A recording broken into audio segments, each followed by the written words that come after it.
Muchísimas gracias.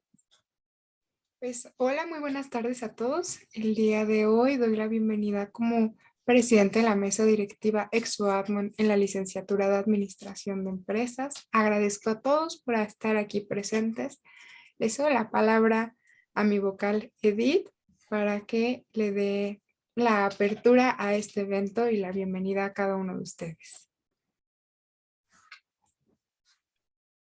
Hola, buenas tardes a todos. Créanme que estamos muy contentos de tener la presencia de todos ustedes y ver la participación de tantas personas pues, interesadas en esta conferencia. La verdad es que pues nuestro ponente el día de hoy es un invitado muy importante y se valora muchísimo el interés de todos los presentes. Hay que aprovechar este tipo de ponencias y pues es un gusto que estén aquí todos con nosotros y pues si gustan podemos empezar. Bueno, gracias, Di, y gracias, Ivana. Yo quiero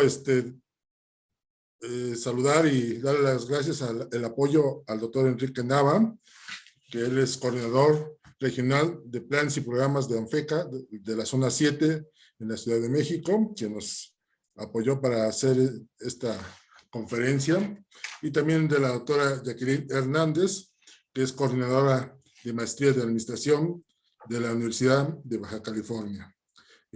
Pues nuevamente hacemos un reconocimiento y agradecemos la presencia de Enrique Benjamín, de que nos acompaña a esta gran conferencia de Jeff Fleiman.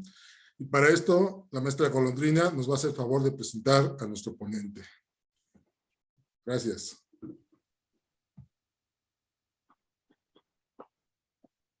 Es un honor para mí presentar una parte de la gran trayectoria de este personaje que como empresario cuenta con más de 40 años de experiencia como accionista y presidente de diferentes consejos de administración, con una clara orientación a la obtención de resultados.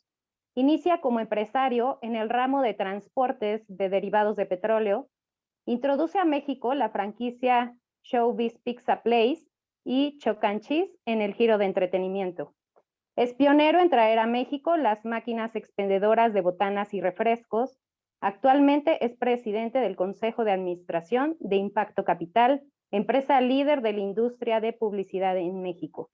Como consultor de negocios y consultor familiar, es experto en implantar gobiernos corporativos y protocolos familiares en importantes organizaciones nacionales y multinacionales, tanto públicas como privadas, principalmente en las industrias de servicio, publicidad, transporte y consultoría.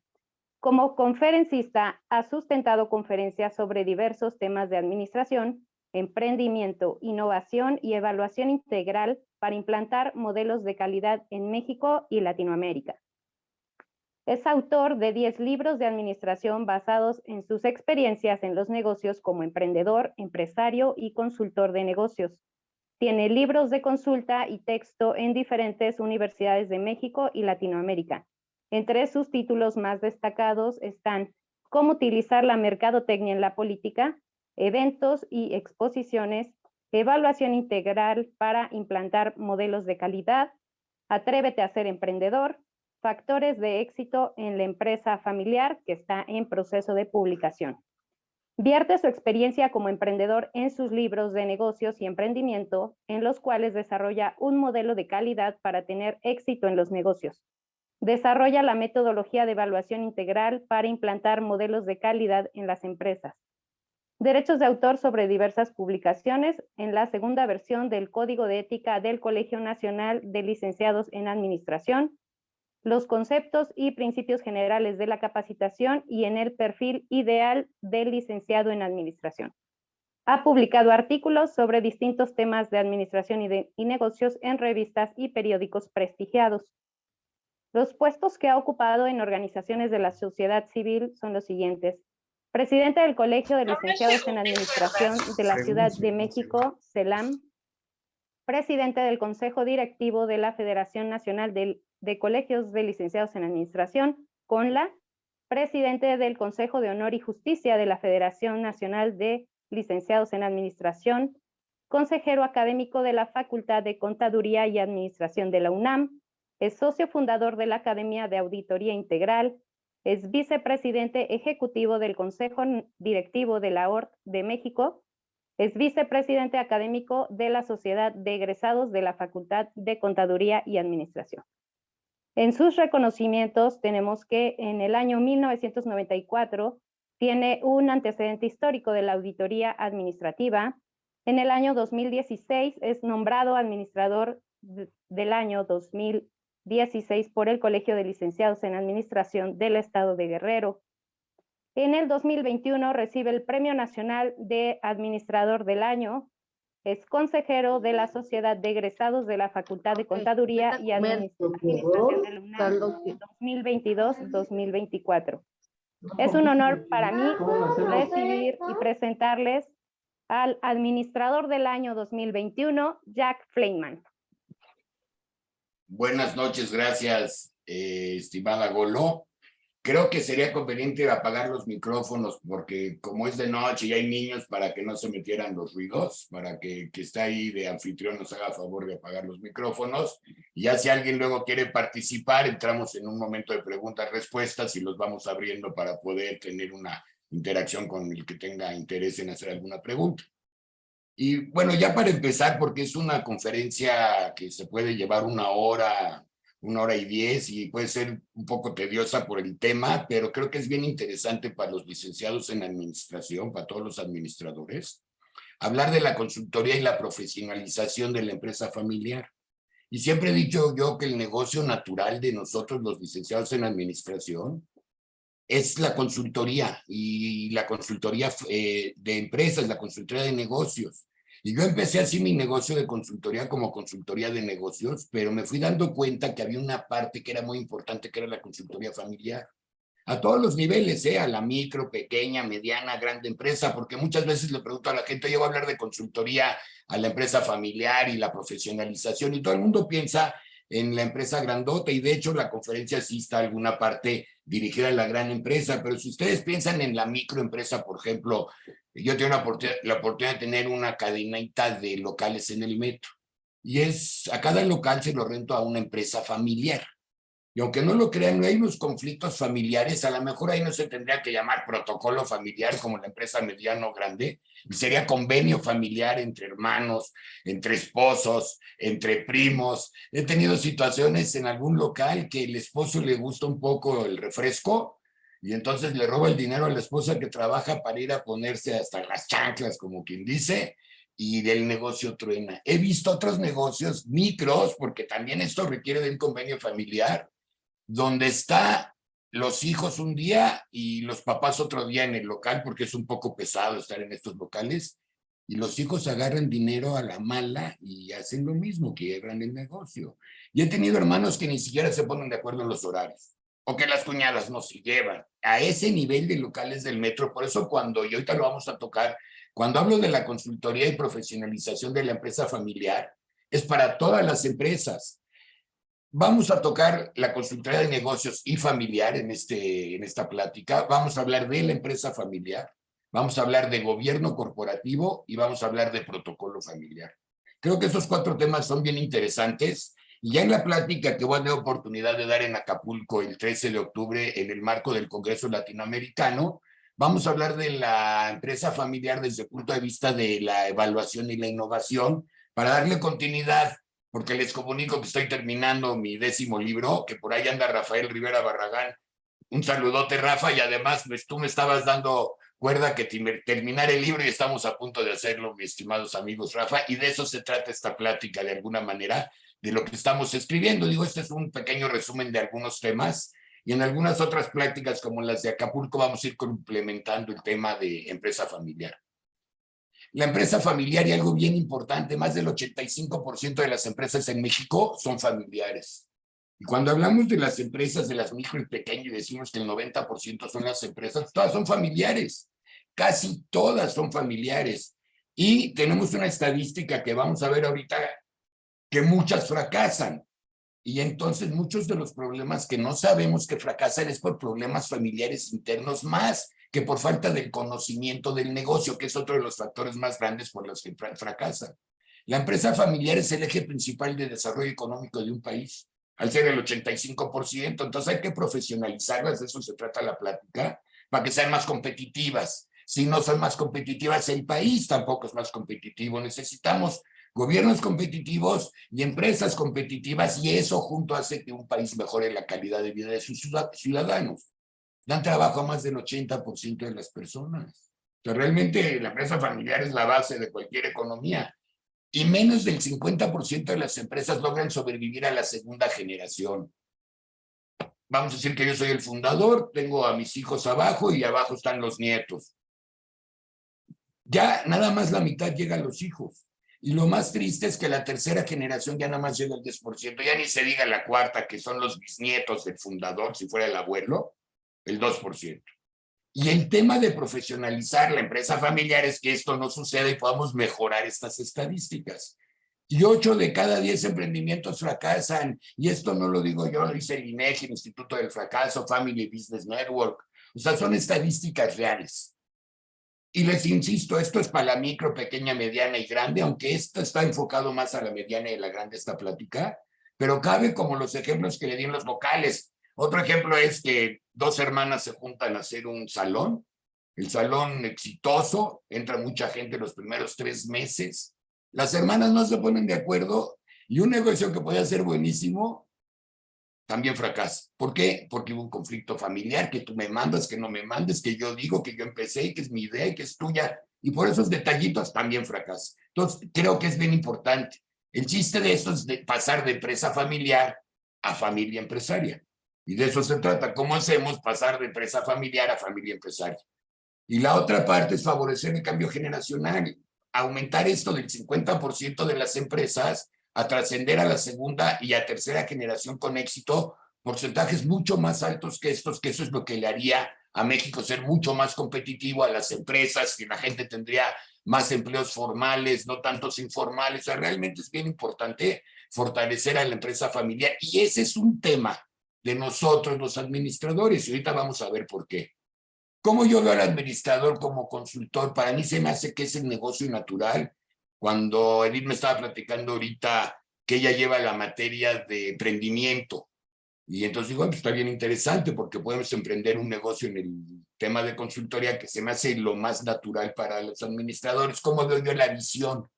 Ser reconocidos como los profesionistas expertos en desarrollar e implantar gobiernos corporativos, y ahorita vamos a ver qué es un gobierno corporativo, y modelos de calidad empresarial en todas las empresas. Y la otra visión que tengo yo del administrador como consultor es asegurar el cambio y transformación de las pymes para que sean competitivas, que es lo que les estaba comentando. ¿Cuál es la misión del administrador como consultor? Tener negocios exitosos en consultoría de empresas, para que les vaya bien. Pero para eso se requiere actualizar los conocimientos para propiciar servicios de calidad y eso es lo difícil. La administración no es fácil. La gente piensa que es fácil. No, es una mentira. La administración es tan difícil como la medicina. Realmente, para realmente salvar empresas, cuando vimos que 8 de 10 emprendimientos fracasan o que nada más la mitad llega a segunda generación y el 10% a tercera, algo tenemos que hacer. Y el chiste del consultor es tener un punto de vista imparcial, innovador y creativo en la solución de problemas, franco, directo, decir las cosas como son.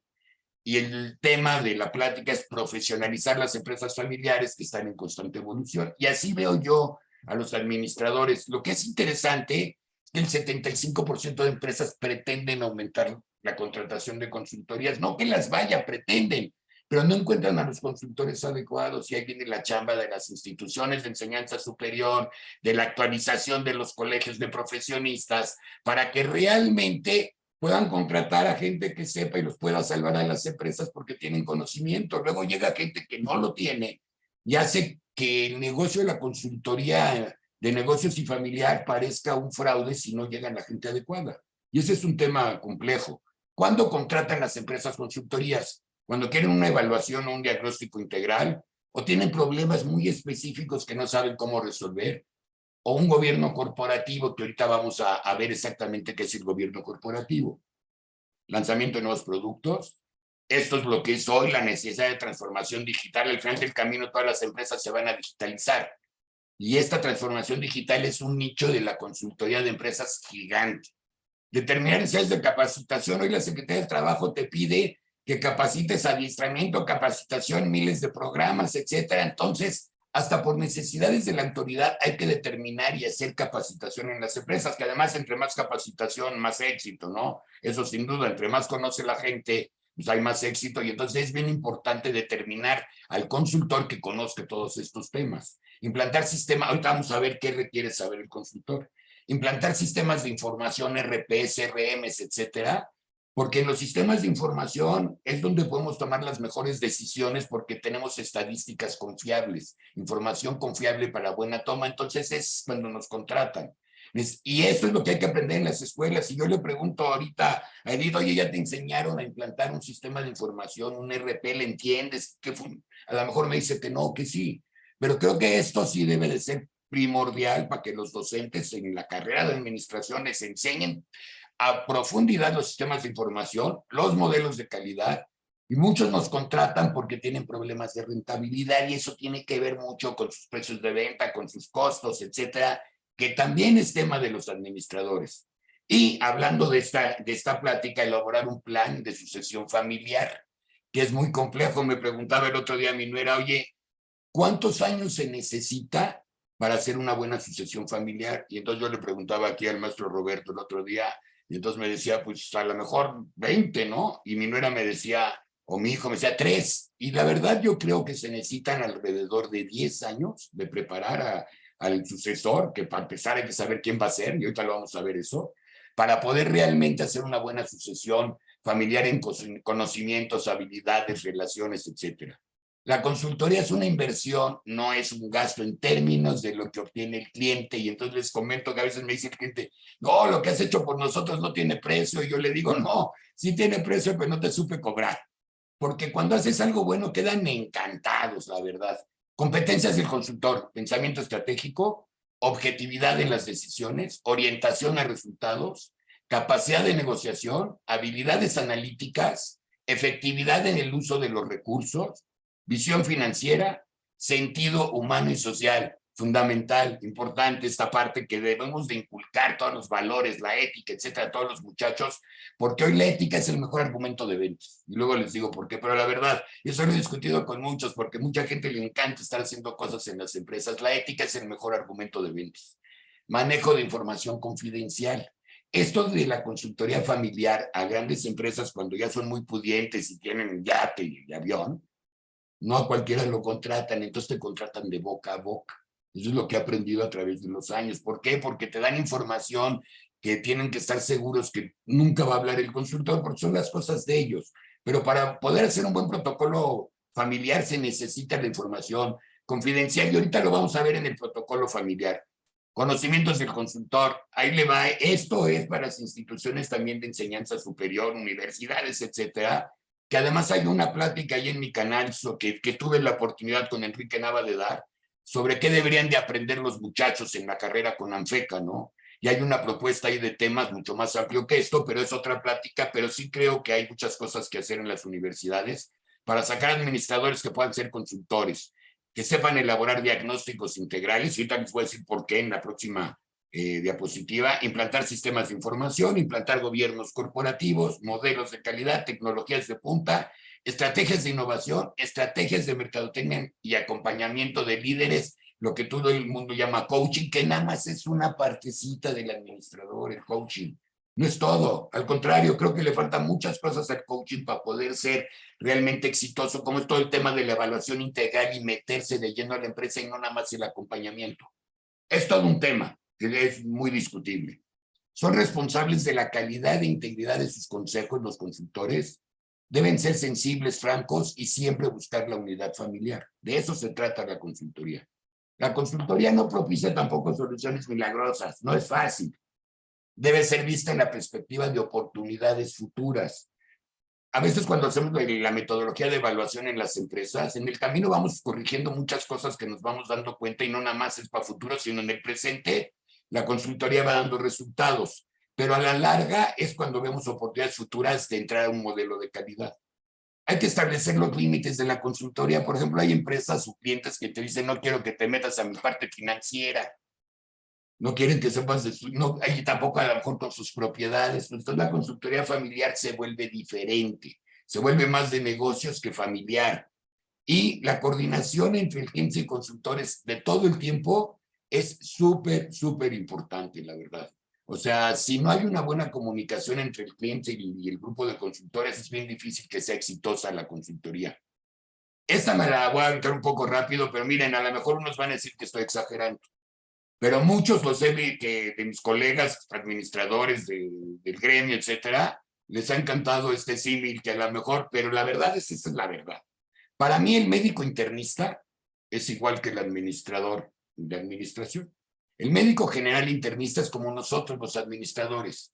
Ellos tienen a los pacientes de clientes y nosotros a las empresas. Ellos hacen revisión médica y nosotros hacemos evaluación integral, que es exactamente lo mismo. En base a su revisión te dan un diagnóstico y en base a la evaluación nosotros damos un diagnóstico empresarial. Ahora ustedes piensen cuando van al doctor, ¿qué es lo más importante? Es el diagnóstico, porque si no, no te da la medicina adecuada y si no te da la medicina adecuada no te curas. Es una fortaleza del administrador, tiene que ser especialistas en diagnósticos empresariales. Y esa es la tarea de las universidades y de los colegios. ¿Cómo hacemos que nuestros colegas y los que van saliendo de las universidades sean especialistas en diagnóstico? Porque ese es lo mismo. Hay enfermedades específicas, como hay problemas específicos en las empresas. Y hay medicinas para, dependiendo del diagnóstico, y aquí las medicinas son capacitación, estrategias, innovación, etcétera. Creo que es muy similar. La junta de médicos especialistas es la junta de expertos. En una metodología de evaluación hay una junta de expertos. El administrador es experto en controlar expertos, en coordinar expertos, nosotros, administradores. Pero tiene que haber, entramos a una evaluación y a veces necesitas al contador como administradores a que te ayude en la parte financiera, o ayudas al actuario si entras a una aseguradora que te ayude esa parte de los números. Entonces esto es de expertos, igual que los médicos. Cuando tienen un caso difícil, se juntan los médicos especialistas y definen, como aquí los expertos, cuáles son las mejores recomendaciones para las empresas. Las citas médicas de los doctores son como en nuestras entrevistas. Cuando vas a hacer una evaluación para tener un diagnóstico, entrevistas a los directores, a los ejecutivos o funcionarios en su caso. Y entonces lo mismo, los resultados y análisis clínicos son los indicadores y métricas. Esto que les dan a los doctores para que nosotros sacamos indicadores y métricas a través de los sistemas de información, y ahí nosotros nos vamos dando cuenta de la problemática de la empresa. Las preguntas médicas son como los cuestionarios. Cuando entras en una evaluación vas a hacer entrevistas a todos los niveles con cuestionarios, igual como cuando te pregunta el médico o cuando vas a entrar al médico y te dan un cuestionario para llenar. Esto es lo mismo. Y las recetas médicas son nuestras recomendaciones. Ellos nos dan una receta y tómate esa, nosotros damos recomendaciones de hacer un proceso de mejora continua, de implantar un modelo de calidad, una reingeniería o lo que fuera. Y la segunda cita del doctor es el seguimiento que damos cuando hacemos una evaluación. Y las especialidades es lo mismo que nosotros, los expertos especialistas en administración, que hay muchos especialistas en ciertas áreas, en mercadotecnia digital ahora, o en diferentes, como entre los doctores está el ginecólogo, el cardiólogo, el gastroenterólogo, etcétera.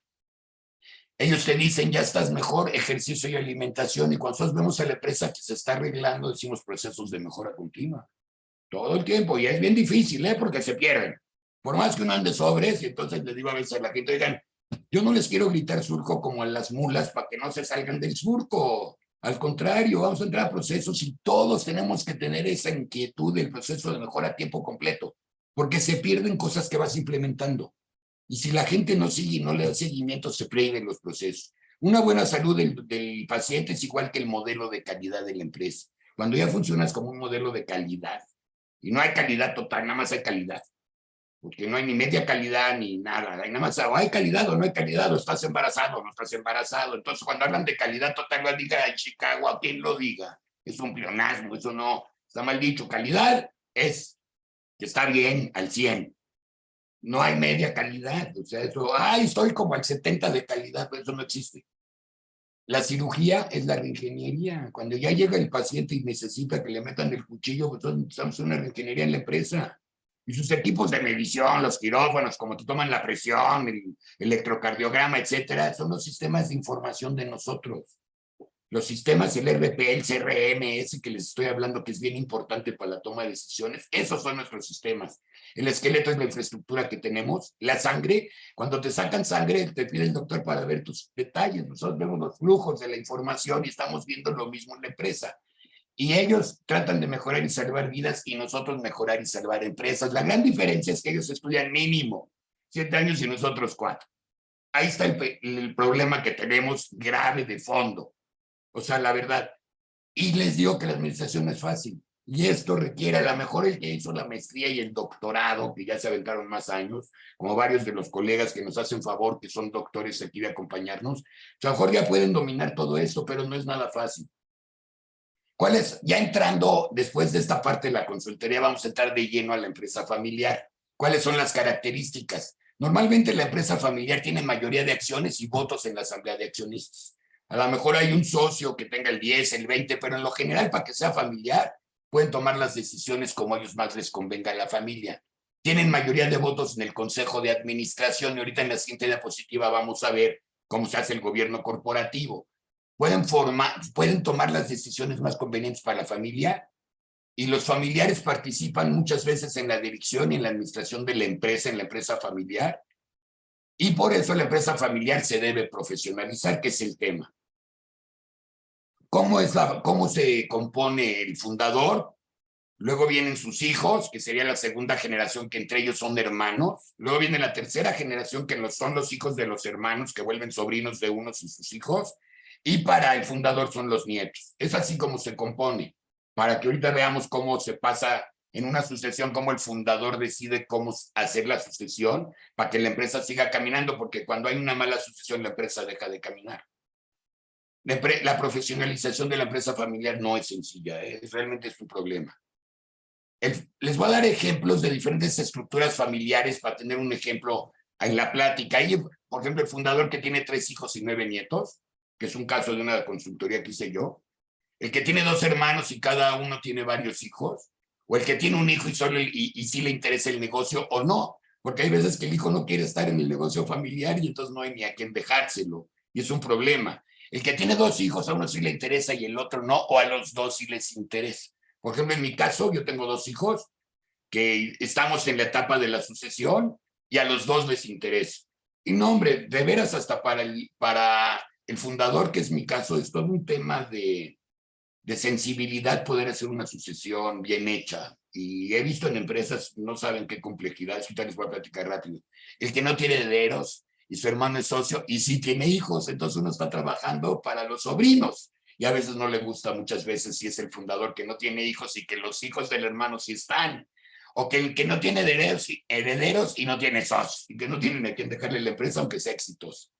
Este es más o menos algunas estructuras, hay miles diferentes, ¿no? Yo nada más traigo un ejemplo y vamos a tomar la del fundador que tiene 3 hijos para hacer ejemplos durante la plática.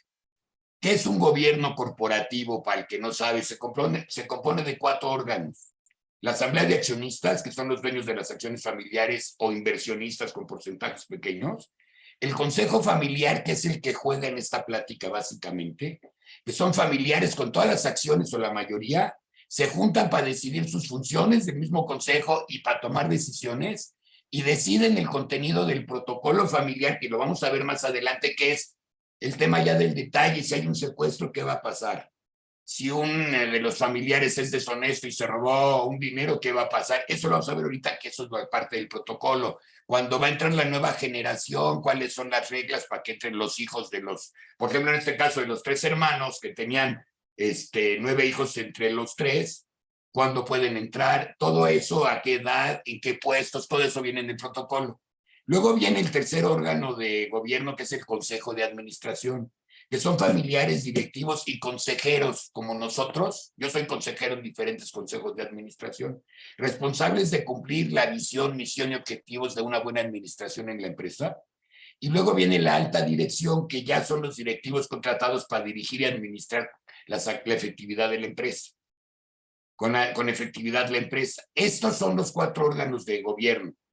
Profesionalizar la empresa evita una administración inexperta, que este es el chiste de profesionalizarla con un gobierno corporativo, que en muchas partes existe, pero no hay protocolo familiar, o no funcionan realmente como deberían funcionar.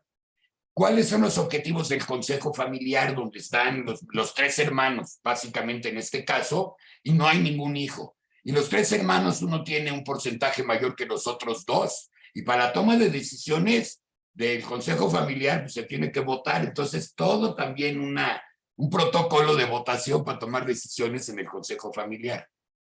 ¿De qué se trata? Orientar y alinear la visión, misión y objetivos de la familia, dar continuidad al crecimiento de la empresa, conservar e incrementar el patrimonio creado, que es bien importante, definir reglas de actuación de la familia en la empresa, porque luego los familiares o son prepotentes, abusivos, mala onda, no siguen las reglas que deben seguir, etcétera, y entonces tiene que haber reglas bien claras, porque el trato a los subordinados, a los colaboradores, tiene que ser igual de todos. Nadie puede estar abusando ni diciendo cosas, y eso pasa mucho, porque las familias pudientes de repente ya se les va la onda y sienten que son la última Coca-Cola del desierto. Y no es cierto. Entonces, es un tema de reglas de actuación. Resolver asuntos sensibles de la relación familia, empresa y propiedad. Y ahorita vamos a hablar de estas 3 cosas del consejo familiar. Y tener un protocolo familiar. Todo esto le da a la familia ventajas competitivas y por eso pueden ser mucho más competitivas, aunque la mayoría ya son empresas familiares, pero no están bien organizadas. Las empresas familiares, ese es el problema que tenemos, ¿por qué fracasan tantas? Y cómo nosotros los administradores tenemos la responsabilidad de ayudar a que eso no suceda. Solucionar diferencias por el bien de la empresa. Eso es algo del consejo familiar. Y ahorita vamos a ver, miren, son decisiones de familia, de empresa y de propiedad. Y entonces lo más interesante es crear un ambiente para separar las decisiones de familia, empresa y propiedad y no confundirlas. Yo siempre les digo, y por ahí viene, es por el bien de la familia, primero la empresa. Porque, por ejemplo, en esta familia de 3 hermanos, si la empresa truena, pues las familias ya no comen. Entonces, por el bien de las familias, primero la empresa. Y debe ser una regla. Y debe estar comprado por todos los que quieran estar en este tema, porque si ponemos primero a la familia, nos chutamos a la empresa de inmediato. ¿Qué decisiones de familia toma el consejo familiar? Definir la participación de las nuevas generaciones, aprovechar las fortalezas y talentos familiares, fomentar el vínculo de pertenencia e identidad, decidir acciones de beneficencia y filantropía cuando les va muy bien a las empresas grandes, hasta eso, y ahí los hermanos no les gusta estar regalando y es demasiado ambicioso, y los otros dicen, no, si nos sobra vamos a hacer más beneficencia a la sociedad, etcétera, ¿no? Organiza reuniones de familia formales e informales, el consejo familiar en decisiones de familia, y tener un foro para que familiares expresen ideas, inquietudes. Es bien importante y vamos a ver cómo tienen que ser estos foros, porque siempre hay muchos conflictos familiares que hacen que las empresas fracasen definitivamente. Decisiones de empresa del consejo familiar. Aquí, como vimos anterior, eran decisiones de familia. Aquí vamos por decisiones de empresa. Y como vimos anteriormente aquí, estamos hablando de familia, empresa y propiedad. Esto de familia ya lo vimos. Las decisiones de empresa, decidir qué familias participan en el consejo, qué familiares participan en el consejo de administración y alta dirección. Tiene el consejo decidir, miren, el consejo de administración, Juan y Pedro, y en la alta dirección por su perfil y su preparación va a estar el director general fulano, pero eso lo decide el consejo familiar.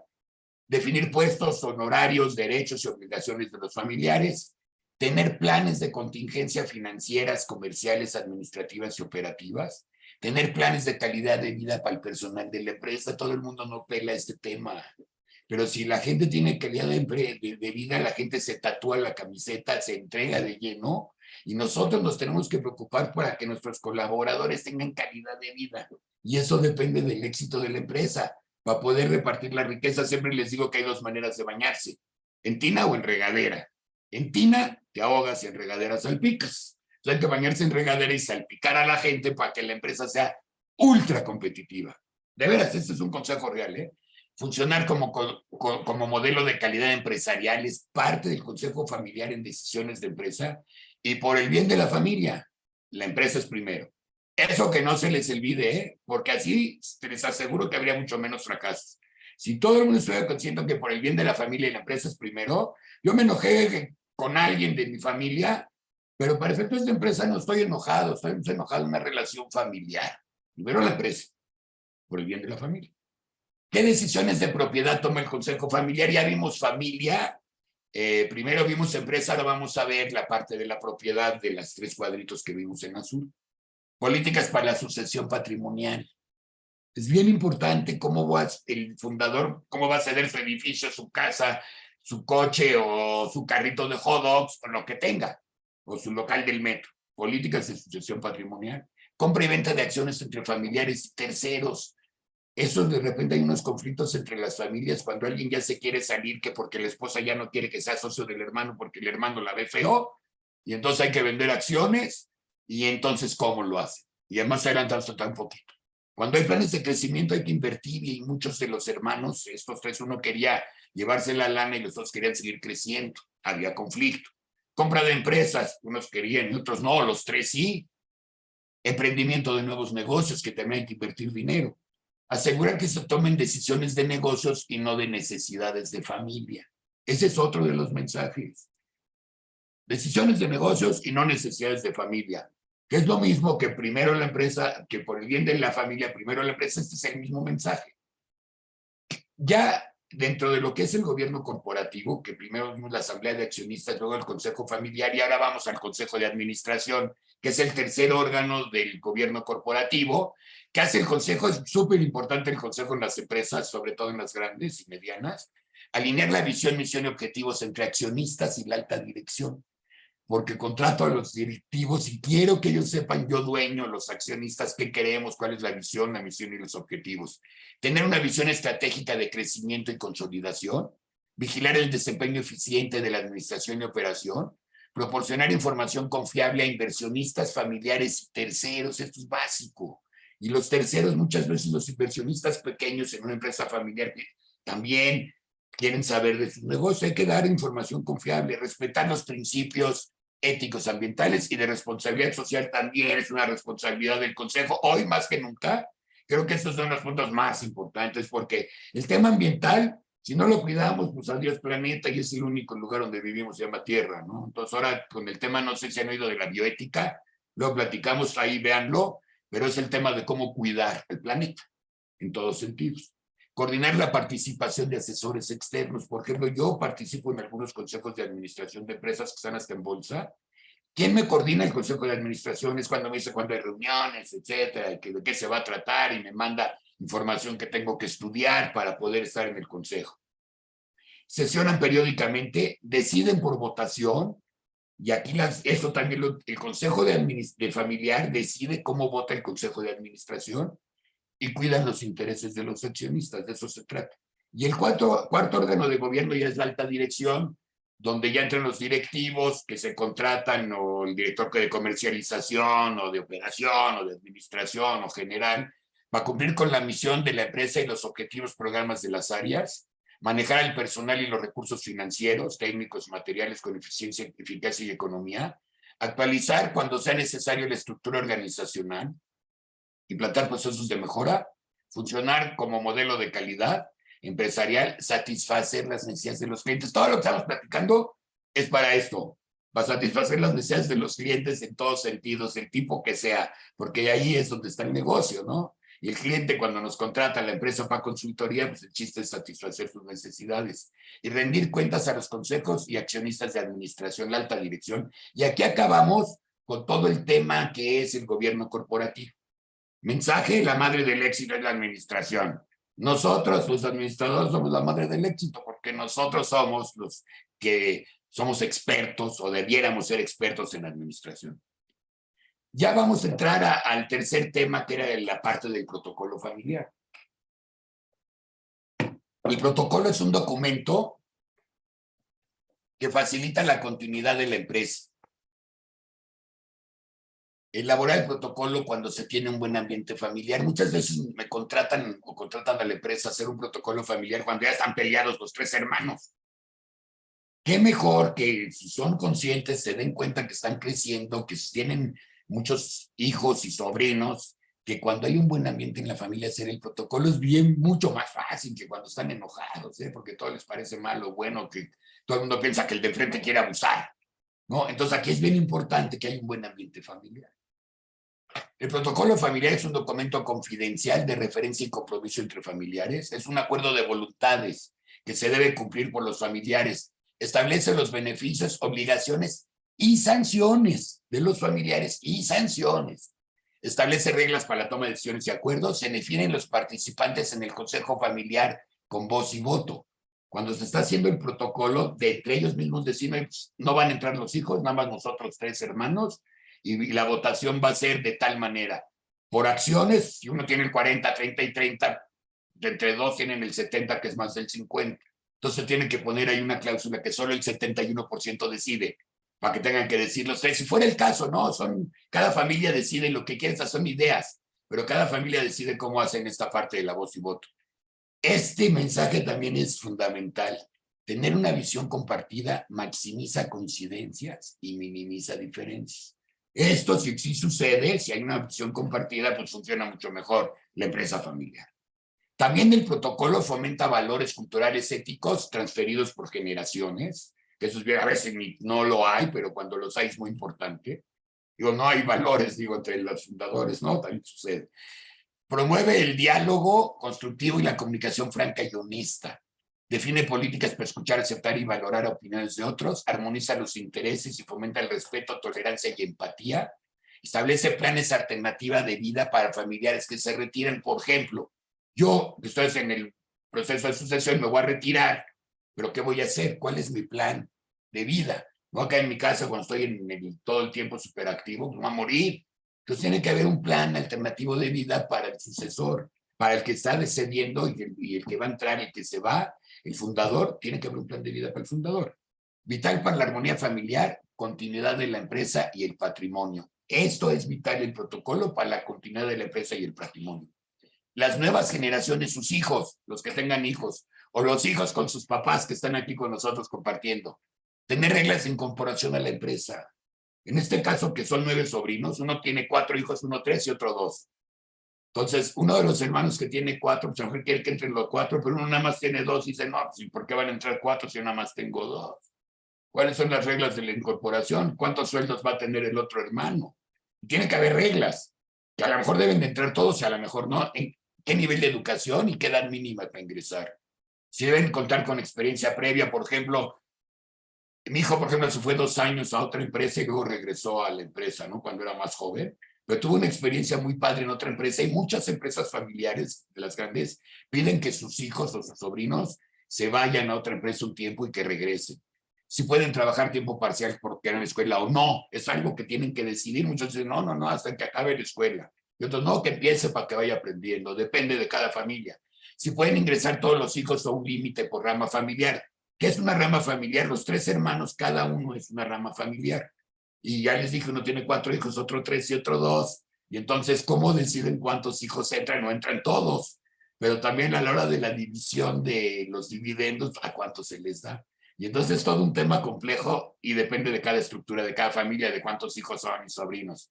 Introducen cambios que chocan con los criterios de los fundadores. Muchas veces las nuevas generaciones, es obvio, conocen de más tecnologías y aplicaciones, etcétera. Y si el fundador no se pone pila de dejarlos y tratar de entender las nuevas tecnologías, etcétera, se hace un conflicto.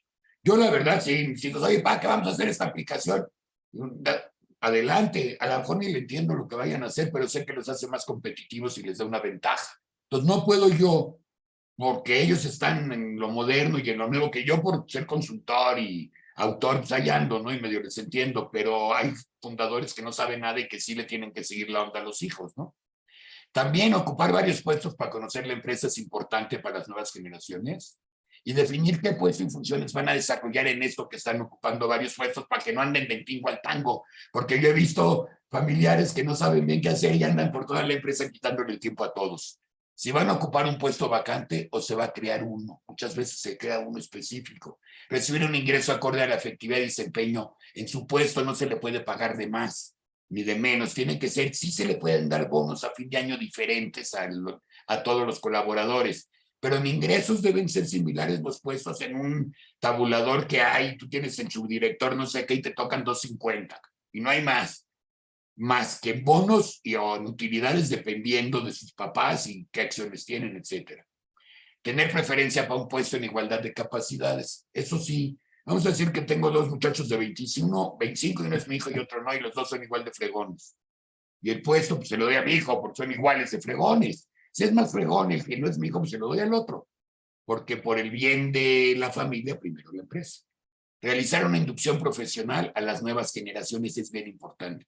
¿En qué se les capacita? Hay que tener un plan de inducción y capacitación personalizado, porque cada uno de los 9 muchachos que están entrando a trabajar, uno, depende de las edades, tiene un perfil.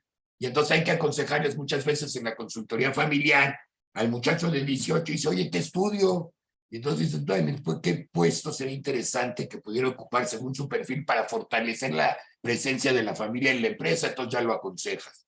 Actualizar conocimientos y habilidades para tener responsabilidades directivas no es fácil. Ser jefe. Tienes que saber ser jefe porque si no, los empleados huyen cuando no sabes tratarlos. Entonces también hay que capacitarlos en eso. Conocer los criterios de medición para evaluar los resultados. Los muchachos tienen que saber cómo los vamos a evaluar para ver sus resultados familiares. O sea, ellos tienen que estar conscientes que así hay una evaluación.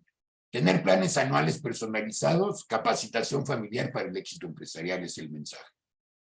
El plan de sucesión. En México, el 75% de las empresas no tiene plan de sucesión. Tener un plan estratégico de sucesión con un programa. El programa tiene que tener tiempos, personal, recursos que se necesitan para generar y que realmente suceda. No es nada fácil, ¿eh? Yo estoy en ese plan, pero tengo entrenando a mis hijos 10 años, 8 años o 10. Ya hoy lo siento, hace cuenta, ya más fregones que su papá. Entonces digo, no, pues ya hasta un lado, deja pasar, ¿no? O sea, no te puedes quedar ahí porque les toca pasar. La transición de una generación a otra es bien complicada, en serio, ¿eh? Aunque yo sea el fregón que ando yo dando consejos a todas las empresas de cómo hacer su sucesión, ya cuando veo la mía digo, sí está re complicado tomar decisiones, la verdad. Nada fácil, ¿eh? La sucesión requiere dedicación para ser exitoso todo el tiempo. Sobres.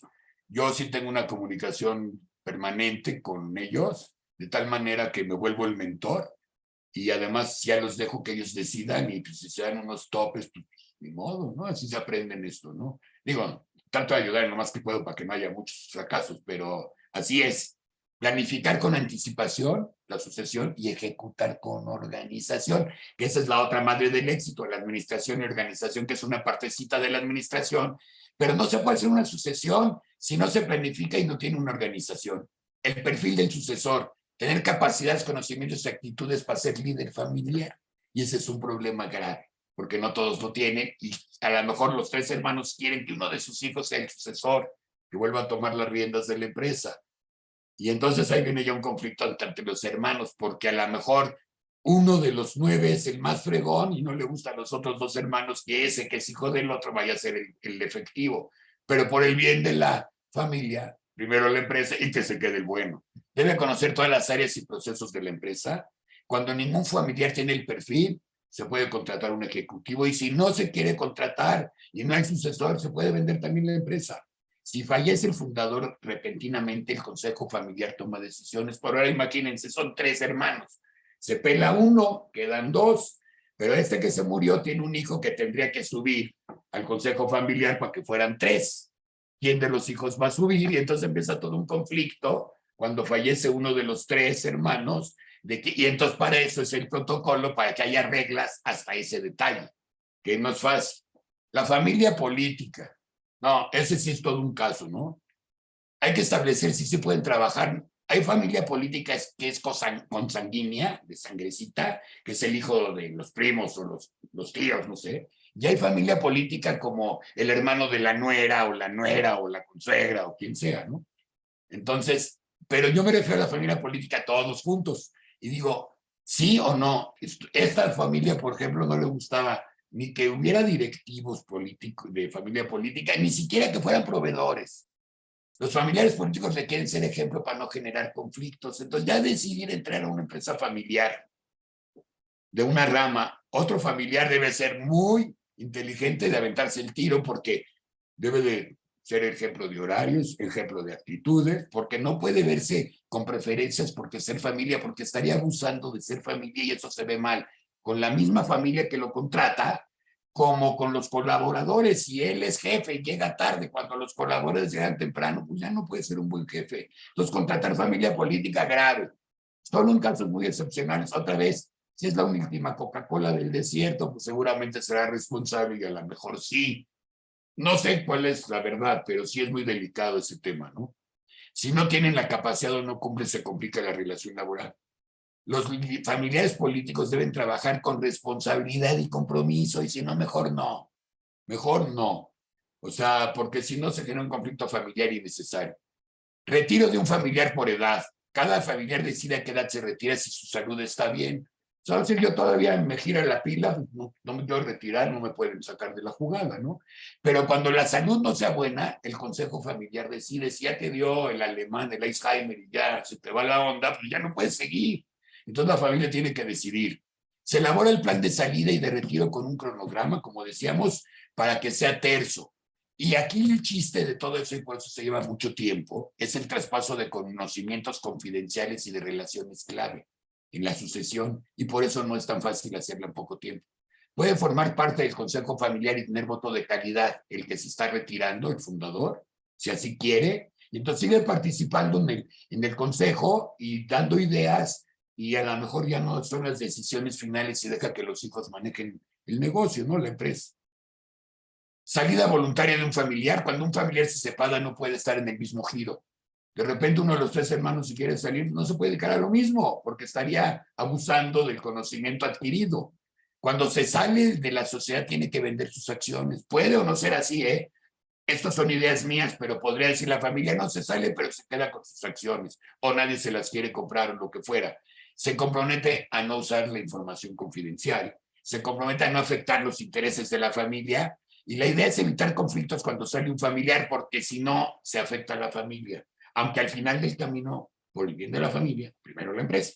Y se lo sigo repitiendo, pero sí es un tema de el que se sale, pero porque ya está ruco, ya no quiere, o porque ya se tiene que ir porque está enfermo. Abandono de un familiar, ya en una mala onda, uno sí se va en mala onda, entonces el consejo familiar negociará las condiciones del abandono, se va a dar por terminar la relación y se ve cuánto se le va a dar de liquidación o finiquito, y el porcentaje total del valor de sus acciones se pagará y en qué condiciones se tiene que decidir. La decisión puede tener un impacto en las relaciones familiares, que también hay que tratar de evitarlo, que cuando abandona es más difícil. La incapacidad. Todo esto se ve en el protocolo, parecen detalles tontos, pero si no están escritos, se generan unos conflictos tremendos entre los tres hermanos como ejemplo, ¿no? Y los hijos y las esposas, que ni se diga, ahorita platicamos de eso. Puede ser definitiva o temporal, se establece si el sueldo se paga íntegro o una parte, se establece el periodo de tiempo que se pagará el sueldo, se define el porcentaje de las utilidades que pueda recibir, se pueden contratar también seguros especiales por incapacidad la empresa para que cubra todos estos gastos. En este tema sí ya el de deshonestidad, porque hay familiares que roban, abusan o le cobran a un proveedor por comprarle y no por afuera, o reciben pagos de los clientes en F por afuera, utilizan la empresa en beneficio personal perjudicando a la familia, toman decisiones de mala fe para tomar ventajas, toman recursos sin autorización. Un familiar deshonesto se da de baja y debe reparar el daño a como dé lugar y tiene que estar todo eso escrito en el protocolo. Es la otra parte. Y negocios fuera de la familia. Uno de los hermanos dice, yo voy a traer un restaurante a la familia, de negocio, mi familia, mi rama va a tener una. Y a lo mejor a los otros dos hermanos no les gusta que tenga su negocio por fuera de la familia, ¿no? Porque a lo mejor no se va a dedicar ya a tiempo completo y les da celo. Entonces hay que establecer políticas para familiares que tengan negocios fuera de la familia. Y dar la opción de entrar a los nuevos negocios a los familiares interesados. O sea, a ver, voy a poner este negocio, pero los invito. Al invitarlos, no quiero, pues entonces éntrale y hazlo si quieres, pero no en el mismo giro en el que estamos la familia. Cada rama familiar, cada uno de los tres hermanos decide si entra o no a la invitación del nuevo negocio. Muy importante tener transparencia y rendición de cuentas, es fundamental en negocios fuera del control familiar, porque si no ya también se hace una pelota, porque estamos en un negocio contigo, pero no nos rindes cuentas y empieza un conflicto. Secuestros. También es otro tema que hay que tener en el protocolo. Familiares y directores se puede adquirir un seguro pagado por la empresa para pagar rescates. El seguro cubre a los familiares y directores muchas veces de primer nivel, no, cada empresa decide. Se establece durante el secuestro los ingresos que se dan a la familia. Tener procedimientos y políticas establecidas, nunca sabes, hay que tocar madera que te pueda pasar este tipo de problemáticas. Divorcios. No, hombre, hay en estos tres hermanos, por ejemplo, cuando se casan, a fuerzas es por bienes separados. A fuerzas, si no, no los dejan casarse. Y en el protocolo dicen que así tiene que ser. Miren, cuando un familiar se divorcia, debe negociar con su cónyuge directo. Nadie se puede meter. Y tiene que decir que no puede ceder ni vender o garantizar acciones que posee en la empresa. Porque no pueden meter a la que se divorció a la empresa y es un tema legal, pero eso está en el protocolo. Hay familias que se deben de casar, lo que les decía, por bienes separados a fuerzas. Establecer reglas para los divorcios de familiares socios. Eso es bien importante en el protocolo. Vacaciones, horario, otro problema. Establecer cuántos días al año tiene cada familiar, porque si no uno toma más, otro menos, otro conflicto. Y cuando tienen, por ejemplo, su luna de miel, ¿cuántos días tiene cada uno que se case? Por ejemplo, en este caso eran 40 días si tenían luna de miel, y si eran vacaciones normales eran 20 al año y así. Pero sí hay que establecer, y los horarios para los familiares de nuevo ingreso, muy importante también establecerlo, y cumplir los horarios establecidos como todos los colaboradores, bien importante para los familiares.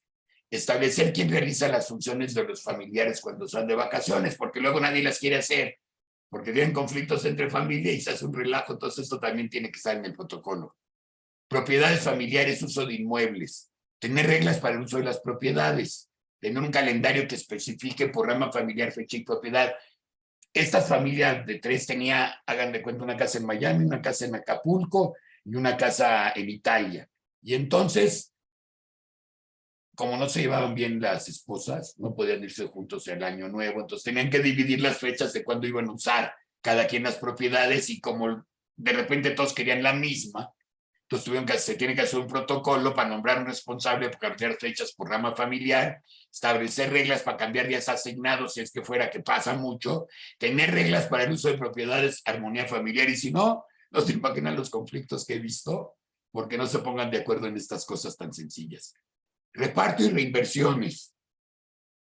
Establecer políticas de reparto de dividendos, bonos y reinversiones, bien importante. El porcentaje lo decide el Consejo Familiar con base a resultados anuales. ¿Qué porcentajes de el dinero de utilidades se va a repartir o no? Y eso genera también conflictos. Uno de los hermanos quería repartir el 20% y nos decía, no es mucho, vamos a reinvertir. Nada más vamos a repartir el 5%. Y entonces en el protocolo tienen que ponerse de acuerdo cuánto van a repartir y en qué condiciones, o se pelean. No, dice, no, a mí me toca el 70 y a ti el 30. Pero es que conseguimos juntos el negocio, ¿por qué te va a tocar el 70 y el 30? Nos toca 50 y 50. Si está en el protocolo no hay problemas. Definir porcentaje de reparto de dividendos de familiares activos y no, porque luego hay familiares que no trabajan en la empresa y también les tocan dividendos, ese es otro problema. Tener políticas para retiros y préstamos, o sea, todo el mundo requiere lana. Si no hay una política de préstamo a cuenta de utilidades o un retiro, también genera un conflicto y tiene que estar también en el protocolo. Esto es para beneficio económico de los accionistas. ¿Cuánto valen las acciones para que entre ellos hagan negocio? Definir políticas de venta y transmisión de acciones de empresas y propiedades. Establecer criterios para valorar los precios de las acciones y tener un sistema de valoración de acciones actualizado. Porque hoy yo tengo y dentro de 2 años valen diferente. Entonces hay un sistema a través de empresas que hacen valoración de acciones para estar actualizando todo el tiempo. El precio final, al final del camino, se acuerda entre el comprador y el vendedor. Con todo y lo que está en el protocolo, al final siempre acuerdan entre el comprador y el vendedor. Establecer reglas corporativas para la emisión y tenencia de acciones. Herederos, menores de edad y capacidades diferentes. Establecer una cantidad de ingresos mensual anual. Establecer los beneficios a los que tienen derecho. Crear un fideicomiso que administra hasta que sean mayores de edad.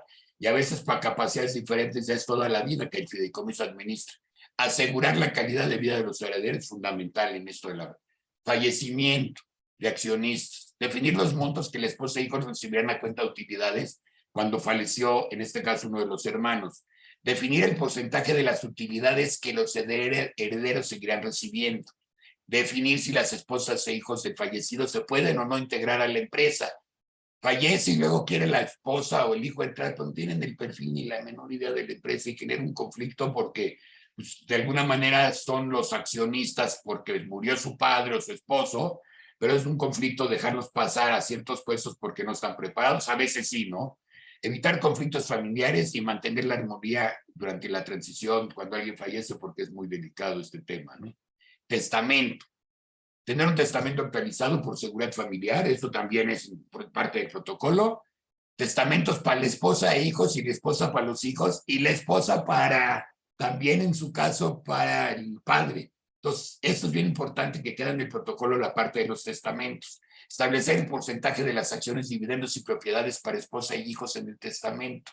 Dejar reglas claras sobre el patrimonio que se hereda. Yo les aseguro que esto, no sé, ahorita me dicen doctores si lo ven en las clases con los muchachos, pero gran parte de los problemas son de las empresas familiares, que son el 85% son estos, y gran parte de que nada más llegan al 50% son estos problemas, y en la escuela nunca vemos nada de eso, y entonces estamos mal en lo que estamos enseñando, perdón.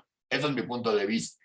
El protocolo familiar se debe legalizar, se debe firmar por todos los integrantes de la familia, se debe integrar en los estatutos sociales de la empresa, se debe protocolizar ante un notario para proteger los acuerdos familiares, y todos los familiares deben conocer el protocolo familiar. Todos, los 9 hijos y los 3 fundadores, se sientan en una mesa y les, por ejemplo, en mi caso, les leo el protocolo para que todos, varias veces, ya hasta que todos están de acuerdo y se firma. El protocolo familiar es un documento vital para la continuidad de la empresa y del patrimonio familiar. Es clave para las buenas relaciones. Por el bien de la familia, la empresa es primero. Y aquí viene un tema fundamental para las universidades, queridos colegas, administradores, docentes y alumnos. La experiencia no se compra, se adquiere, pero no es tan fácil. Y ahora que existen en esta época tecnologías tan sofisticadas como simuladores de negocios, los juegos de simulación de negocios ayudan a mejorar las habilidades y experiencias. Hay estrategias comerciales, análisis financiero y de mercado, operaciones, toma de decisiones, resoluciones de problemas, etcétera. Más de 300 escenarios de simulación ideales para clases con los alumnos. Y además pueden tomar cursos en línea gratis. No se imaginan cuántos cursos en línea hay gratis ahora que les puede dar experiencias. En YouTube hay mentores, Arturo Elías Ayub, etcétera, muchísimos. Los mismos libros, las universidades, y hay hasta programas de televisión, El Socio, por ejemplo, que se aprende muchísimo que es experiencia. Decía William Shakespeare, la experiencia se adquiere con el trabajo y se perfecciona con el tiempo. Pero Albert Einstein lo mata y dice, la teoría es asesinada tarde o temprano por la experiencia, mis estimados doctores. Si no les damos experiencia a los muchachos, vía simuladores o como sea, decía Albert Einstein, que creo que todos lo conocemos, otra vez les repito, la teoría es asesinada tarde o temprano por la experiencia. No hay más. Demos la experiencia a nuestros alumnos. Muchas gracias. Duramos exactamente 1 hora con la conferencia, que no la había medido, la verdad, que era parte de la idea medir cuánto duraba. Y yo creo que pasamos a preguntas y respuestas, porque había pensado en otra parte más adelante de la metodología de evaluación, pero como ya no los quiero aburrir, yo creo que aquí la dejamos, y si hay algo de preguntas y respuestas, con mucho gusto estoy a sus órdenes. Muchas gracias, ya por compartir tus conocimientos, tus experiencias, y pasamos a la sesión de preguntas. Si alguien quiere preguntar, levanta la mano o la escriben en el chat, por favor. Creo que quiere hablar, bueno, me va a apoyar la maestra Golondrina, si le activan su micrófono para que ella también va a dar seguimiento a las preguntas.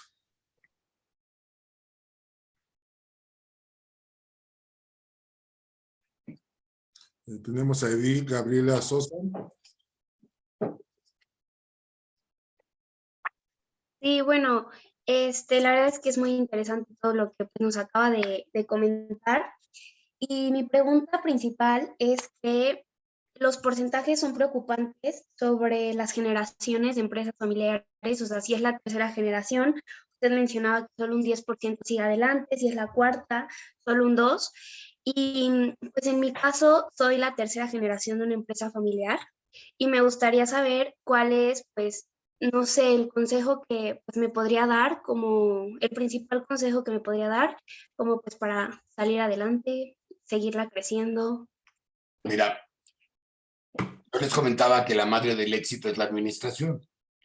Entonces, en una empresa, si hay un protocolo familiar como el que platicamos, si hay una muy buena administración, siguiendo la parte que les platicaba de gobierno corporativo, y que tú como tercera generación convenzas a la segunda generación, que seguramente es la que está más activa, de que realmente tienen que pensar en entrar en procesos de mejora continua, en tener un modelo de calidad empresarial, para que realmente funcionen como maquinita, just in time, todo a tiempo, todo con calidad. Entonces, la empresa tiene que mejorar. Pero entonces, tu cultura organizacional, tu cultura empresarial, la tienes que tratar de convencer a los de la segunda generación, que es lo que te decía, muchas veces llega la tercera generación con ideas, porque a lo mejor tienes cosas de tecnologías que la segunda o la primera generación ni sabe. Cuando les hablas de la cuarta revolución y de tecnologías nuevas, no tienen a veces idea. Y entonces, tu habilidad de convencerlos para que adopten ciertas medidas que tú estás sugiriendo por tu experiencia en la escuela, en la universidad o por simuladores. Y entonces el cabildeo que tú logres hacer con tu familia depende ya de cómo tú te manejes para tratar de meter el tema de procesos de mejora, de modelo de calidad empresarial, evaluación permanente de los procesos para entrar todo el tiempo en procesos de mejora. Y es la manera en que podríamos tratar de que en lugar del 10% de la tercera, pues que se salve el 20, el 30, sería súper increíble para el país y para las empresas, pero también para el país porque seríamos mucho más competitivos. Muchísimas gracias. Con mucho gusto. Aquí tenemos otra pregunta en el chat de Eduardo Contreras Vázquez. Te pregunta, Jack, ¿a qué se debe que el 75% de las empresas mexicanas no tengan un plan de sucesión? Por falta de cultura empresarial, desgraciadamente, porque esa es parte de la chamba que tenemos que hacer, de generar esa cultura empresarial, porque si no hay planes de sucesión, también por eso no llegan a la segunda generación, ni a la tercera, porque el fundador se aferra a sus ideas, que ya son anacrónicas, etcétera, y ya no pasa a la segunda generación. Por eso creo que es importante, ¿no? O sea, que ese 75% se pueda manejar de otra manera. O sea, pero sí es un tema complejo.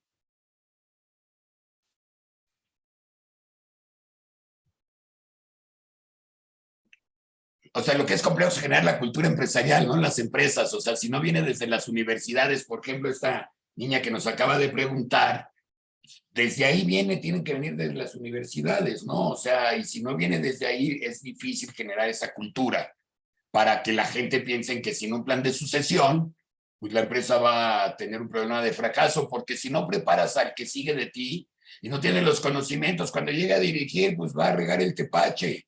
Y eso es lo que pasa todo el tiempo y por eso el 50% deja de funcionar. Ya entrando un poquito más a fondo, ¿no? Pero realmente es un problema muy complejo porque estamos hablando que de cada 4 solo una empresa está pensando en sucesión y quién sabe qué tan profesional lo pueda hacer. Pero ya que lo piensen ya es ganancia. La maestra Laura Cabañas levantó la mano. Adelante, maestra.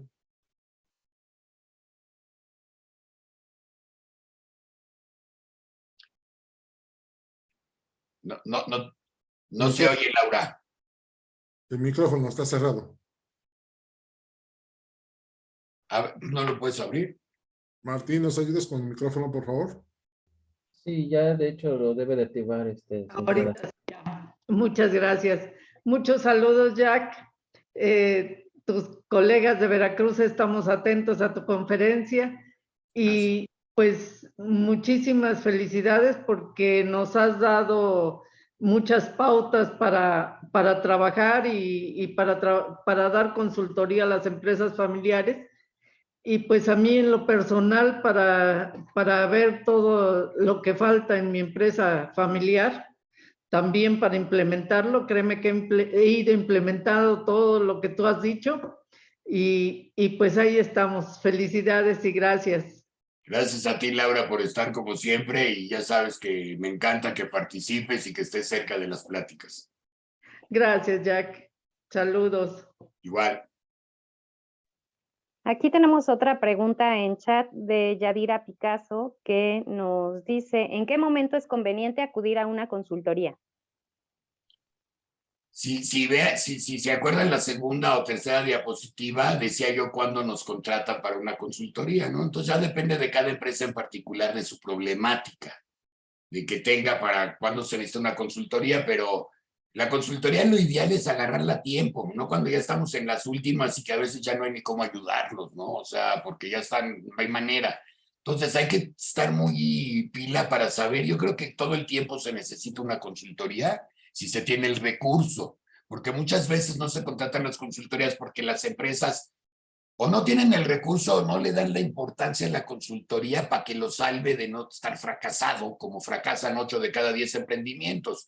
Y si seguramente hicieran un esfuerzo en sus flujos para tener una parte de consultoría, seguramente muchos dejarían de fracasar, porque en el Instituto del Fracaso y en el INEGI, una de las condiciones por las que fracasan las empresas es por falta de conocimientos de organización y de administración. Y entonces ese es un tema de fondo que si nosotros podemos ayudar como administradores, seguramente vamos a aumentar el éxito de las empresas y no se imaginan qué tan importante es. O sea, y lo que decía Laura es bien importante en su empresa, pero aquí el tema, el mensaje es que si los alumnos no están preparados con estos conocimientos desde la escuela, que vayan entendiendo de qué hablamos para salvar a las empresas, porque somos los médicos de las empresas, no lo vamos a hacer. Una parte es falta de conocimiento y otra parte son los conflictos familiares, que son muchos. Y entonces esta parte sensible, porque es muy sensible, porque esta consultoría también es de mucha sensibilidad. Si los alumnos no tienen ningún conocimiento, pues llegan perdidos en el espacio y no pueden ayudar. Inclusive para sus propios emprendimientos que lo hacen con su hermano o el papá con su hijo, pues tiene que ver todo esto de la empresa familiar, ¿no? Todos estos conflictos y cómo un consejo familiar puede ayudar, etcétera, ¿no? Creo que es un tema que hemos tratado poco. Yo, la verdad, esto del protocolo muy poco se ha tratado en conferencias. No había, sí ha habido algunas, ¿no? Definitivo, muy buenas. Pero ya el detalle así como qué pasa con el secuestro y el accidente, etcétera, muy poquitas. Y creo que eso es bien importante porque esto hace que muchas empresas fracasen. La conferencia de Jeff Lehman se va a subir a su canal en los próximos días para que quien guste está preguntando dónde se puede volver a ver, se va a subir al canal de Jeff Lehman. Creo que hay otra pregunta, maestra Golondrina, por favor. Sí, una pregunta de Wendy Torres. Nos dice ella, ¿cómo llevar de la mano una buena administración en las empresas tecnológicas? Mira, yo pienso que en todas las empresas una buena administración es una buena administración, giro que sea, ¿no? Ya sea tecnológica o no. Las empresas tecnológicas todavía tienen más facilidad de llevar una buena administración porque son tecnológicas. Y entonces tienen muchas más herramientas y muchos más conocimientos para que entiendan la importancia de un gobierno corporativo, de una buena administración, etcétera.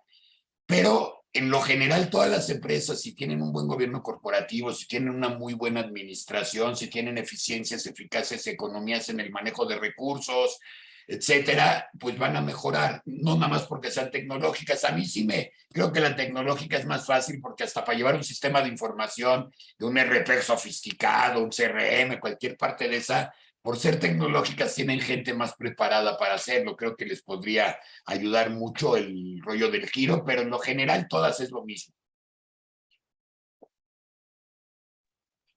Gracias. Tenemos otra pregunta de Jared Romero Salas. ¿Usted recomienda dejar parcialmente en manos de terceros la empresa familiar para que así la familia pueda diversificar en otros negocios? En caso de ser positiva esta respuesta, ¿en qué punto recomienda hacer esta transición? Bueno, depende de cada familia. Hay familias que no quieren que un ejecutivo maneje su empresa y ellos se dedican y no la van a soltar por nada. En el ejemplo de estos tres, uno de los hermanos es el presidente, uno es el director comercial y el otro es el de obras, ¿no? Y entonces nunca van a dejar a esos puestos pasar un ejecutivo. Vamos a decir que ninguno de los 9 hijos tiene el perfil para hacerlo y que los 3 hermanos ya se hicieron grandes de edad. A lo mejor ese es un momento de agarrar un ejecutivo y que los hijos que no tienen el perfil a lo mejor se dediquen a otro negocio. Pero en cada familia es diferente, ¿no? O sea, hacer esa transición. Pero sí es importante que cuando los fundadores tienen cierta mayoría de edad, que también depende de cada quien, porque hay gente que a los 70 ya le cuesta mucho trabajo y otros hasta los 80, ¿no? Ya depende, pero depende de cada negocio, de cada empresa en particular.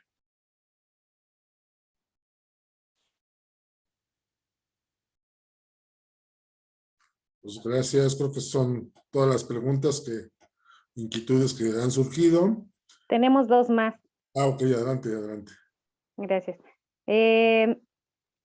Valeria Arriaga nos dice, solo recomienda hacer un plan de sucesión y los demás puntos al momento de ser ya empresa familiar o desde un negocio pequeño. No, todos, lo que les platicaba de los locales del metro. A lo mejor ahí en lugar de llamarle protocolo a la sucesión le voy a llamar un convenio familiar, pero que entiendan que cada quien tiene ciertos horarios que tienen que cumplir, o la cuestión, o sea, ¿por qué los locales se hacían de empresa familiar? Porque cuando metes empleados a la empresa, a un local, controlar el dinero es muy difícil y entonces, desgraciadamente, a arcas abiertas, porque ellos manejan la lana, todo el mundo se lleva una parte. Y entonces deja de ser negocio. Y entonces por eso se vuelven los locales empresa familiar. Y entonces a todos los niveles de micro, pequeña, cabe la parte de convenio familiar, protocolo familiar, y ya hay que hacerlo, porque si es un negocio que maneja la familia y a veces se vuelven hasta desconfianza, se casan y entonces entra la nuera o entra el yerno y entonces empieza a haber conflictos. Entonces sí, a todos los niveles, desde la micro hasta la grandotota empresa. Claro que la grandotota es un protocolo gigante, etcétera, que va con testamentos y va con notario. Y a lo mejor el del local del metro, pues nada más va a ser un convenio familiar entre ellos y no lo va a protocolizar ni va a llegar a tanto, pero cuando menos las reglas del juego van a estar en un papelito, ¿no? Que eso es de lo que se trata. Tenemos otra pregunta de Leslie García. Leslie Rivera García, ¿cuál es su recomendación hacia las futuras generaciones para prepararse para entrar al negocio familiar? Bien, además de estudiar la licenciatura en administración, entrar a muchos simuladores, a lo mejor trabajar en alguna otra empresa un tiempo para adquirir ciertas experiencias y poder ayudar a la empresa. Y si no, meterse a la empresa familiar de lleno con la camiseta puesta. Al principio uno tiene que trabajar muchísimas horas, o sea, realmente muchísimas horas. Y no es fácil, ¿no? Yo siempre digo que lo de los negocios y la empresa se vuelve de repente deporte extremo, porque son tantas las necesidades para no fracasar y tantos los requerimientos y tanta la dedicación que se requiere, que realmente uno se tiene que dedicar de lleno a la empresa para que pueda ser exitosa, que no es nada fácil. Gracias. Y tenemos otra pregunta de Jonathan Rubio. Nos dice, ¿cómo profesionalizar la consultoría para el asesoramiento a pymes o negocios locales? ¿Cómo concientizar al respecto de que verdaderamente vale la pena y que más que un gasto se vea como una inversión a futuro? Ese es el problema de fondo para conseguir clientes. Inclusive varios presidentes de colegio, alguna vez que han tratado con los mismos colegios de conseguir clientes en consultoría, les cuesta muchísimo trabajo, porque hay un tema de experiencia. Y entonces, el que está en la empresa adentro sabe mucho más que nosotros en lo general, ¿no? No tienen a veces los conocimientos ni la mente fresca como cuando llega el consultor, pero conocen su negocio y a veces si no llega un cuate bien, de buen nivel, no es fácil convencerlos. Por eso la preparación desde la universidad para saber cómo presentarse y los simuladores para tener experiencias facilita esta parte de la consultoría. Creo que cuando hay chance de entrar a unas empresas grandotas como Booz Allen, McKinsey o cualquiera de esas, y se puede tener una experiencia ahí un rato y luego salir a la consultoría es ideal. Pero tampoco hay tantas oportunidades. EY, por ejemplo, es una de las más grandotas. Ya han entrado muchos, ¿no? Y de ahí salen y hacen su negocio de consultoría porque aprenden en la empresa de consultoría.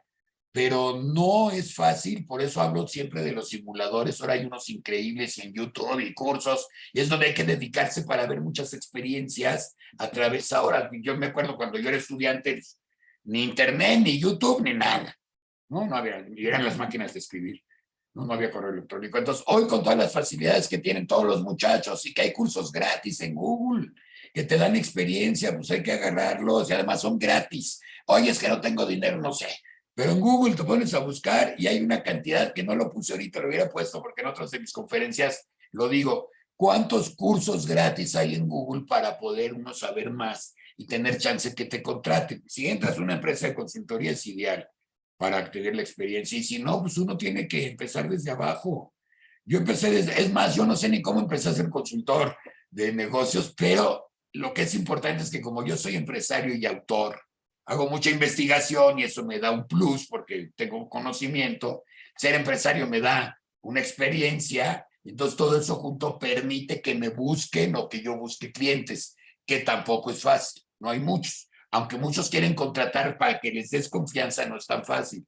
Ya cuando ven a alguien así, una empresa con más experiencia y todo, pues se facilita un poco el camino, pero no está nada fácil, por eso hay que echarle muchas ganas, viene desde la universidad, los docentes, los colegios y los simuladores. Todo eso junto puede hacer que los muchachos tengan experiencia mucho antes que estar estando 10 años en las empresas, que eso es muy complejo. Y entonces por eso el ser autodidacta y el interés por la administración y el entender la importancia de la administración como médicos de las empresas, eso es lo que tenemos que tener en conscientes los administradores para mejorar. Pero no es fácil vender, que esa es la respuesta a la pregunta. Rafael Rivera, que pidió levantar la mano. Adelante, Rafa. El micrófono. Si le abren el micrófono a Rafa, por favor. La voz de Michoacán va a hablar, por favor. El locutor de Michoacán, mi estimado y queridísimo amigo Rafael Rivera Barragán. ¿Qué tal, mi querido Jack Fleitman? Me da mucho gusto saludarles en esta noche fabulosa, siempre iluminándonos con la calidad de información que nos das. Eres un patrón a seguir y yo creo que la administración debemos de estar muy contentos por tener esta luz. Eres un guía en específico y bueno, el tema de las empresas familiares es tan grande como le sigamos esculcando y yo creo que vamos a tener hallazgos sumamente importantes, así como en las auditorías, entre más esculcamos, más encontramos. Entonces, el administrador debe de ser pieza fundamental como guía, como asesor y como un verdadero patrón para que las cosas puedan funcionar en nuestro país y en cualquier parte del mundo. Nos dabas unas estadísticas bastante interesantes, muy formales, que pudiéramos diseminar entre tantas cosas que tenemos. Y yo creo que lo importante es el estudio, lo importante también es tener la experiencia y sobre todo que nos sigan compartiendo estas grandes luces. Veo a cantidad de maestros, doctores formales de la administración que en definitiva yo creo que los jóvenes deben de estar atendiendo. Así que yo te quiero felicitar, les mando un fuerte abrazo y nos vemos pronto seguramente. Gracias. Sí, nos vamos a ver en Acapulco, Rafael, porque tú también eres ponente como Roberto y Así como es. Enrique, que está aquí con nosotros, Enrique Benjamín Franklin, que es el mero mero de la administración. Estamos aquí varios ponentes y yo esta plática de empresa familiar en Acapulco que es del 12 al 14 el Congreso, me voy a enfocar el día 13 que me dan la oportunidad de hablar en este tema de empresa familiar, pero desde el punto de vista de la evaluación y de la innovación, dándole seguimiento a esta plática para que en mi canal esté esta plática y la de Acapulco, que va a ser la continuidad de esta plática con temas diferentes, va a ir hablando de empresa familiar por la importancia que en esta plática vimos que tienen para el país y para cada una de las empresas. Y te agradezco todo, Rafa, porque gran parte de que yo esté haciendo esto es tu culpa. Aquí estamos siempre a la orden, mi querido Jack. Eres una autoridad y bueno, como tal te respeto y les mando un fuerte abrazo a todos los mencionados y bueno, un abrazo para todas y todos. Igualmente, Rafa, gracias por estar. Gracias. Gracias, Jack, por dar respuesta a las inquietudes de los participantes. Tienes en el chat varios agradecimientos y saludos. Felicidades. Muchas gracias, Golo, y estoy a sus órdenes. Y gracias por la invitación, maestro Roberto, que fuiste el coordinador de este tema con el maestro Enrique Nava y con el doctor Enrique Nava y con la doctora Jacqueline, entre ustedes tres que organizaron con Golo, por supuesto. Y les agradezco mucho el evento. Me encanta estar con ustedes y poder compartir algo de los conocimientos. Gracias. Ya va a tomar la palabra el doctor Enrique Nava. Hola, bueno, buenas noches a todos. Nuevamente, gracias por la oportunidad también de reconocer esto que nos has dejado, Jack. La verdad que valoramos mucho cada uno de los puntos que has observado y que nos has dado a conocer en esta plática, donde está esa esencia del administrador y del consultor. Asimismo, también esa delicadeza de entender la parte de las empresas familiares y más las empresas mexicanas familiares, que creo que nos has dado una luz muy interesante para seguir rescatándolas. Sabemos que están muriendo y eso es una preocupación que tenemos en la academia, así también en la investigación. Y pienso que tu experiencia nos ha dejado un buen sabor de boca para que podamos continuar con estos trabajos. La verdad que ha sido una noche muy, muy buena, como lo dijo Rafa también.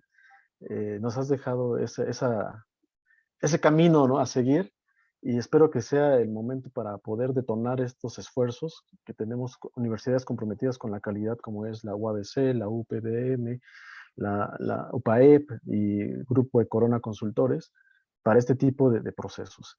Pero principalmente tú como guía, como luz, como lo vimos hace un rato, pareciera a veces muy increíble, ¿verdad? Pero es la realidad. Creo que eres una de las personas ícono de la administración de nuestro país, y esta plática seguramente va a detonar puntos interesantes con nuestros estudiantes y también para nosotros como instituciones y como asociaciones, para poder, como bien lo dices, eso que duele, ¿no?, trabajarlo, porque por ahí está la clave. Mucho de lo que has dado ahora no se ve en las universidades, ni tampoco lo vemos a ese detalle, pero es lo importante de tener gente como tú que nos auxilia, que nos ayuda en este tipo de charlas. Y esperemos que sigamos con este gran esfuerzo, sin dejar de valorar a todos los estudiantes que han invertido este tiempo contigo y con nosotros como organizadores de este gran evento. No me queda más que agradecerte, Jack, compañía de mis colegas, Jackie, Roberto, Rafael, Golo, todos los que estamos aquí, esta noche que nos has dado. Muchas gracias, Jack, y esperemos que estemos en más oportunidades de verte pronto. Gracias a ustedes por estar y les seguimos con esto en Acapulco del 12 al 14 en el marco del Congreso Latinoamericano, donde van a estar aquí presentes de ponentes Rafael, Roberto, Enrique Benjamín, y creo que es un evento bien interesante para empezar a darle continuidad a estos temas. Y muchas gracias por la invitación y estoy a sus órdenes como siempre. Agradezco al doctor Enrique Nava sus palabras. Él es coordinador regional de la Universidad Politécnica del Valle de México. Le pido la palabra a la doctora Jacqueline Hernández, es reciente doctora, y adelante, doctora. Bueno, pues rápidamente dar un agradecimiento, Jack, por la información que nos compartes, porque yo creo que es muy importante y es sumamente una aportación a la formación de nuestros alumnos, de nosotros mismos como docentes, tu experiencia que tienes en el área de administración, y pues agradecemos de verdad infinitamente el tiempo que tienes para compartirnos toda esa experiencia, y pues muchísimas gracias. Pues voy a aprovechar así rapidito para comentarte, o si tienes algo que decirnos sobre las cámaras, por ejemplo, ¿qué están haciendo en este rubro de la empresa familiar? Porque veo que hay muchísima capacitación y cuestiones de la era digital, etcétera, pero no veo nunca, o es muy raro ver algo de lo que es la empresa familiar en esos organismos que se dedican precisamente a fortalecer este tipo de empresas. Es como las universidades, Jackie, o sea, igual las cámaras, o sea, todavía no están enfocados en las necesidades reales para salvar a las empresas. Entonces, todo es interesante y todo suma, pero hay que tener esa sensibilidad de por qué fracasan tantas y dónde podemos ayudar. Y ese es el tema de fondo, ¿no? O sea, universidades, cámaras y colegios, que los tres seríamos responsables, colegios, cámaras y universidades, de empezar a difundir la necesidad de hablar de empresa familiar, de las necesidades y cómo hacer para que exista esta cultura organizacional, empresarial de las familias chiquitas, medianas, grandes, de todos, y seguro vamos a hacer a México más competitivo. El problema es que si no empezamos en las universidades, que ahí sale el bonche de chavos, que si los colegios no se preocupan por actualizar, que si las cámaras, que son las beneficiadas, tampoco lo hacen, pues estamos pelas. Pero entonces ahí viene la chamba de todos ustedes que están metidos en esto, y de mi caso, como yo participo, de Enrique Benjamín, o de Rafa, o de todos nosotros, de empezar a difundir la necesidad de tratar estos temas por el bien de las empresas mexicanas. Muchísimas gracias, Jack. Y A ti, gracias Jackie, por el tiempo. gracias, doctora, y felicidades por el doctorado. Muchas gracias. Yo quiero agradecer a nombre de la Universidad Popular Autónoma del Estado de Puebla al maestro José Luis Rebolledo, que es el director de la facultad. Por cuestiones de trabajo no pudo estar presente, pero toma la palabra Edith Gabriela Sosa, que nos dará un mensaje a nombre de UPAE. Bueno, pues nuevamente le quiero agradecer, muchísimas gracias por la ponencia, de verdad que fue muy interesante. Se agradece a todos los participantes, la verdad es que tuvimos muchos participantes y se valora mucho. Le quiero dar las gracias a nombre de la mesa directiva de la carrera de Administración de Empresas de la Universidad de UPAEP, y como lo nombró el maestro Roberto, quiero darle las gracias también en nombre del profesor José Luis Rebolledo, que no pudo llegar. Sin embargo, pues agradecemos muchísimo su tiempo, su asistencia, y pues con esto culmina la sesión. Muchas gracias a todos, saludos. Gracias a todos y saludos, Enrique. Gracias, Golo. Gracias a todos. Bye. Gracias. Buenas noches. Hasta luego. Buenas Gracias, noches. buenas que noches. estén Buenas bien. noches. Bye, Laura, que estén Bye. bien. Saludos, Bye. Tania. ¿Cómo estaba Tania?